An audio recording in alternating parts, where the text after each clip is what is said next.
ተቀወጠ ዛሬ እንግዲህ እንደምታዩቸው ፋፈሽ ብለው መጠዋል ማለት ነው እነ ሀብ እንዲሁም ደግሞ ሀይሚና ብሩክም ያስተላለፉት መልእክት አለ።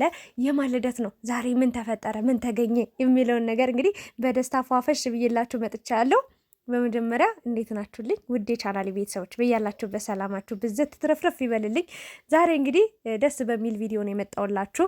ሀይሚና ብሩክ እንግዲህ ሰርፕራይዝ አድርገውናል እውነት ለመናገር ማለት ነውና ጥሩ ጊዜ አሳልፈዋልና ውለዱ ክበዱ። ስለዚህ አርጅታችኋል። የእናንተን ልደት ብቻ ሳይሆን የልጆቻችሁን ልደት ነው ማክበር ያለብን እየተባሉ ይገኛሉ። እንግዲህ ሀብና ሚስቱ እንግዲህ በአንድ ቀን ልዩነት በጣም ደስ የሚል አጋጣሚ ማለት ነው የተወለዱበት ቀን ነውና እንግዲህ ብዙዎቹ ሰርፕራይዝ እያደረጓቸው ይገኛሉ። እንደምታያቸው በጣም ደስ የሚል ጊዜ እያሳለፉ ይገኛሉ ሀይሚና ብሩክ፣ እንዲሁም ደግሞ ሀብና ሚስቱ እንዲሁም ጓደኞቹ። ስምረትም ዛሬ ተገኝታለች፣ አምሮባት ፋፈሽ ብላ መጣለች ማለት ነውና እኔ ልደት ደስ ይለኛል፣ ነግራቸዋለሁ። ትናንት በተለቀቀው ቪዲዮ የቤዛ ልደት ነበረ እና እሷን ሃፒ በርዝዴይ ስል በጣም ደስ ብሎኝ ነበር እና ልደት ሲኖር በቃ አላ ፍክት ትላለሁ። በቃ እኔ ደስ ይለኛል ሰዎች ልደታቸው ማለት ልደት ማለት እኔ ብዙ ነገሮች አሉ በህይወታችን ውስጥ እያንዳንዱ ሰከንድ፣ እያንዳንዱ ደቂቃ፣ እያንዳንዱ ሞመንታችን፣ እያንዳንዱ እንቅስቃሴያችን የሆነ ነገር ሊፈጠር ይችላል። በዛ ነገር ውስጥ ግን አልፈን ብዙ መከራዎችን አልፈን ብዙ ችግሮችን አልፈን ደስታም ሀዘንም ማጣትም ማግኘትንም አይተነው ሁሉ ነገር አልፈን ዛሬ ላይ ልደታችን ለማክበር ለምሳሌ አሁን 20 ከሆነ 21 ይሆናል፣ 22 ከነበር 23 ይሆናል አይደል? ያችን እድሜ አንድ አመት በቃ እድሜያችን ሲጨመርልን በጣም ደስ የሚል ነገር ነውና ያን ነገር ደግሞ ፈጣሪን የምናመሰግንበት የፈጣሪን ቸርነት የምናይበት በቃ በብዙ መከራ ውስጥ አልፈን ዛሬ ላይ መድረሳችንን በቃ ፈጣሪያችን የምናመሰግንበት ቀን ነው ብዬ ነው የማስበውና እንኳን ተወለዳችሁ። ልደት ያው በጣም ደስ ይለኛል። በእርግጥ በክርስትናም በእስልምናም እንግዲህ ልደት ማክበር አይቻልም ወይም ደግሞ አይፈቀድም፣ ግን ደግሞ ሰው ያከብረዋል። ለማንኛውም ግን ያው ወጣ ያለ ነገር አለማድረግ ነው ማለት በቃ ያችን ቀን የደረስንበትን ቀን ፈጣሪ ተመስገን ለዚህ ቀን ያደረስከኝ አምላክ ብለን ፈጣሪያችን የምናመሰግንባት ቀን ነች ብዬ ነው የማስበው። ሁላችንም እንደዛ አድርገን ማሳለፍ አለብን እላለሁኝ። እንግዲህ እነ ሀብ እንደምታዩቸው በጣም ስርዓት ያለው ልጅ ነው። በተለይ ደግሞ ለሀይሚና ለብሩክ በጣም ባለውለታቸው ነው ብዬ ነው የማስበው። እንደ ታላቅ ወንድም በጣም እየተቆጣ ሲያጠፉ፣ ደስታ ሲኖር ደግሞ ደስታውን እየገለጸ ብቻ ደስ የሚል ወንድም ነው ያላቸው። የተረጋጋ ሰላም ያለው በጣም መካሪ ወንድም ነው ያለውና ብሩክም ጨዋ ልጅ ነው እንደምታዩት እና ወጣ ያለ ባህሪ የለውም፣ ወጣ ያለ ሰው አይደለም። በዛ ምክንያት እንግዲህ ሀብም በጣም ምርጥ ሰው ነው። እኔ እንጃ አላቅም። ዛሬ እንግዲህ በትንሹ ነው የባልና ሚስቶች። ሀብም እንግዲህ ልደቱን አክብሮ አያውቅም ከዚህ በፊት እንደተናገረው ከሆነ ማለት ነው። ግን የፍቅረኛው ወይም ደግሞ የባለቤቱ ልደት በአንድ ቀን ልዩነት እንዳላቸው እና ተቀራራቢ አስቡት፣ የአንድ ቀን ልዩነት ነው ያለውና ይሄ ደግሞ ጥሩ አጋጣሚ ነው። ስለዚህ የእሱን ልደት ለማክበር ሳይሆን እንደዚህ የተሰባሰበው ወይ ደግሞ ፕሮግራም ያዘጋጁት ለእሷ ነው ቅድሚያ የምሰጠው ብሎ እንግዲህ በጣም የለበሱት ልብስ በጣም ያምራል። በትንሽዬ ፕሮግራም በጣም ደምቀው ተውበው እንግዲህ ምርጥ በቃ ሰርግ ይመስላል። በጣም ትንሽ እኮ ነው ያዘጋጁት። ምንም አሁን እዚህ ጋር የተደረደረው ምሪንዳ፣ ኮካ፣ ፋንታ፣ ስፕራይት ነው በቃ ሌላ ምንም የለውም። እና አንድ ኬክ ነው የጾም ኬክ። ግን ፍክት ብለው መልካም ሰው ስትሆኑ በቃ ደስታችሁ በትንሽ ነገር ነው። እና ሀይሚና ብሩክ እንዳያችኋቸው እንግዲህ መልካም ምኞታቸውን ገልጸዋል። ሀይሚም ሁሌ ልደታችሁን አትጥሩን፣ ስለዚህ አሁን በልደታችሁ ነው የመጣ ነው። የዛሬ ዓመት ደግሞ ወይም ደግሞ ከዚህ በኋላ ደግሞ የልጆቻችን ልደት ነው ለማክበር የምንመጣው። አርጅታችኋል፣ ልጅ መውለድ አለባችሁ፣ መጋባት አለባችሁ እያለች ትገኛለች ማለት ነው ሀይሚዬ። ለእናንተም ደግሞ እግዚአብሔር ለዚህ ቀን አድርሷችሁ መልካም የተባለ ህይወትን እንድታሳልፉ እንመኝላችኋለን። እንግዲህ አዲስ አበባ ነው ያሉት እንደሚታወቀው ሀይሚና ብሩክ። ቡታጅራ ነው እንግዲህ ፕሮግራሙ እየተካሄደ የሚገኘው። በእርግጥ እኔ ቢገኙ በጣም ደስ ይለኝ ነበር፣ አልዋሻቸውም። ሀይሚም ብሩክም አብረው ከሀብ ጋር ጥሩ ጊዜ ቢያሳልፉ እሱ ብቻ ሳይሆን ማዘርም ራሱ ብትኖር ብላችሁ አልተመኛችሁም? የእውነት ነው የምላችሁ። ሙሺ ብትገኝ ምናምን ደስ ይለኝ ነበረ። ግን ያው ብዙ ሰውም አልተገኘም። በእርግጥ ሙሺም ማለት ደስ ይላታል ብዬ አስባለሁ ብትመጣ እና ብሩክም ሀይሚም ቢገኙ በጣም አሪፍ ነበረ። ግን ደግሞ ህይወት ደግሞ አንዳንዴ የተለያየ መንገድ የተለያየ አይነት ስራ አይደል ያለን። ስለዚህ የማይመቻች ሁኔታ ውስጥ ነው።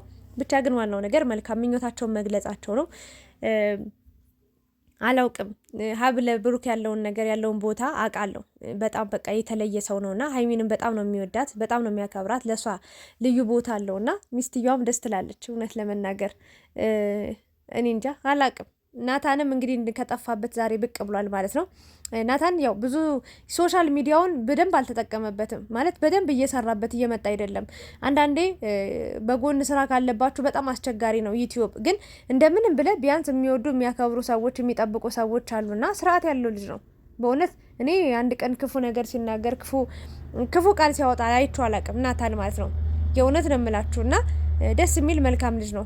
ጨዋ የሆነ በጣም ትህትና ያለው የሚወደድ ልጅ ነውና ጠፍቶ ነበርና ናታንም አለንልህ እንበለው እናበረታታው። ለመልካም ሰው ማለት ብዙ ሰዎች የሰውን ስም የሚያጠፉ ስለ ሰው መጥፎ ነገር የሚያወሩ ሰውን የሚበድሉ ሰውን በቃ የሚገፉ ሰዎች አሉ። እነዛን ሰዎች ከምናበረታታ አይዟችሁ በርቱ እያለን መጥፎ ነገር እንዲሰሩ ከምናበረታታ እንደዚህ አይነት መልካም ሰዎችን እንዳይጠፋ ሶሻል ሚዲያ ላይ አሁን ጓደኞቹ በደንብ እየሰሩ ነው። ከስራ በጎን ዩቲዩብን እየሰሩ ነው። አንዳንዶቹም ደግሞ ስራቸውን ከነጭራሹ ትውት አድርገው ሙሉ ጊዜያቸው ሙሉ ቀናቸውን ዩቲዩብ ላይ የሚያሳልፉ ሰዎች አሉ። በደንብም ያስገኛል እውነት ለመናገር በደንብ ከሰሩበት ኢትዮጵያ ላለ ሰው ጊዜና ቦታ ላለው ሰው እውቀቱ ላለው ሰው በደንብ መስራት ይችላል። የገቢ ምንጭ አለው ዩቲዩብ እና ናታንን እናበረታታው ለማለት ነው። በዚህ አጋጣሚ እንግዲህ ለሀብ ያው ከዚህ በፊት በብሩክና በሀይሚ ምክንያት ሀብና ናታን እንግዲህ ትንሽ ተጋጭተው ተጣልተው ነበረ፣ እስከ መደባደብ ደርሰው ነበር። አሁን ላይ ግን ሰላም ወርዶ ናታንም እንግዲህ እንደምታዩት ደስታውን ለመካፈል ብቅ ብሏል ከጠፋበት ማለት ነውና ጥሩ ጊዜ ነው ያሳለፉት። ስምረት ደግሞ እየተናገርኩኝ ነበረ ትናንትና በሰራሁት ቪዲዮ ራሱ ምን ሆና ነው የጠፋችው? ከቤኪ ጋር ጥሩ ጅማሮ ጀምረው ነበር። ጥሩ ነበረ። ቤኪ ወደ አዲስ አበባ ሄደ። ከዛ ደግሞ እሷም ተከትለው ሄዳ ነበረ። ከዛ በኋላ የት እንደገቡ የት እንደወጡ አናቅም። እሷም ጠፍታለች፣ እሱም ጠፍቷልና እናንተም ባትጠፉ ወደ ሚዲያ ብትመጡ ብዙ የሚከተላችሁ ሰው ነበር አለን እና አሁንም ማለቴ ስምረትና ቤኪ እንድትመጡልን እንፈልጋለን እና እንግዲህ አምሮባቸው ለአምስቱ ነው ለ6 ማለት ያው ከባለልደቶች ጋር ለ6 ሆኖ እችን ፕሮግራም እንግዲህ ደስተኛ ሆኖ አሳልፈዋልና ሚስትየዋም ደስ ትላለች፣ ፍልቅልቅ ናትና ፈጣሪ ደስታችሁን ያብዛው። ለሰው መልካም ነገር ነው የምትመኙት ሁሌ ሳያችሁና እኔ እንጃ እግዚአብሔር እድሜና ጤና ይስጣችሁ ነው የምለው። ሀይሚና ብሩክም እንግዲህ ለእናንተ መልካም ነገር እንመኝላችኋለን። በነገራችን ላይ ሀይሚን ትልቅ ሰርፕራይዝ እንዳላት ብቻ 200,000 አስገቧትና በቃ ማደርግላት ትልቅ ፕሮግራም ማለት ትልቅ የሆነ አለ ነገር ብሏል። እንግዲህ ሁሉንም ባልነግራችሁና ሀይሚዬንም እናበረታታት ቡራንም ብቻ ግን እንኳን ለዚህ ቀን አደረሳችሁ ሀብና ሚስትየዋ ለማለት ነው የመጣውትኝ። ስምረትም አምሮባታል ዛሬ ትንሽየዋ እና ስምረት ሚዲያ ላይ አትጥፊ የሚፈልግ ሰው አለ ለማለት ነው። እና መልካም ልደት እድሜና ጤና ረዥም በቃ የዛሬ ዓመት ደግሞ በእርግጥ መረጋጋት ጥሩ ነው። ልብ ለልብ ከተገባባችሁ ከተማመናችሁ በየትኛውም ጊዜ ሰርግ የሚባለው ነገር ወይም ደግሞ አብሮ መኖር የሚባለው ነገር ይመጣል። ያ ነገር ሊያስጨንቃችሁ አይገባም። አሁን ላይ ዋናው ነገር እናንተ እርስ በርስ ተግባቡ፣ እርስ በርስ ተዋደዱ፣ እርስ በርስ ተፈላለጉ ነው ልል የምችለውና እንግዲህ ሀብና ሚስትየዋም ደግሞ በቅርቡ አንድ ቤት እየኖራችሁ ጥሩ የትዳር ህይወት እንደሚኖራችሁ አልጠራጠርም። ለሀይሚና ለቡራም ትልቅ ትምህርት ማስተማሪያ አሳይታችሁ ታልፋላችሁ። ከእናንተ ብዙ ነገር ይማራሉ፣ ከእናንተ ብዙ ነገር ይጠብቃሉ ብዬ ነው የማስበውና ዛሬ በጣም ነው አምሮባቸው የመጡት። ሀይሚ የራሱ ጸጉሯ እንዴት እንደሚያምር በቃ እንደ ፀሐይ ነው እያበራቸው የመጣችሁ፣ እንደ ፀሐይ እየጥምቅምቅ በቃ እንደ ጨረቃና ጨረቃዎችዬ እውነትም በቃ ስማችሁ ለካ ያለ ነገር አይደለም እንደዚህ ወጣላችሁና ሁሌም ጨረቃውን ሁሌም ፍክት በሉ። እንወዳችኋለን። ብቻ የዛሬ የነበረው ፕሮግራም ይሄንን ይመስል ነበር። አብራችሁ ስለነበራችሁ አመሰግናለሁ። የኔ ምርጦች ላይክ፣ ሼር፣ ሰብስክራይብ በማድረግ ደግሞ እንድታበረታቱኝ እጠይቃችኋለሁ። በቅርቡ ደግሞ ጥሩ ቅድም ቲክታክ ላይ ገብቼ በጣም ብዙዎቻችሁ ጊፍትም እየሰጣችሁኝ እያበረታታችሁኝም ሰላም እያላችሁኝም ነበራችሁ። የጨረቃ ፋሚሊዎች ለእናንተ ትልቅ ክብር አለኝ። እግዚአብሔርን አበረታቱ፣ ይስሞትላችሁ። የእውነት ነው አለንልሽ በሉኝ።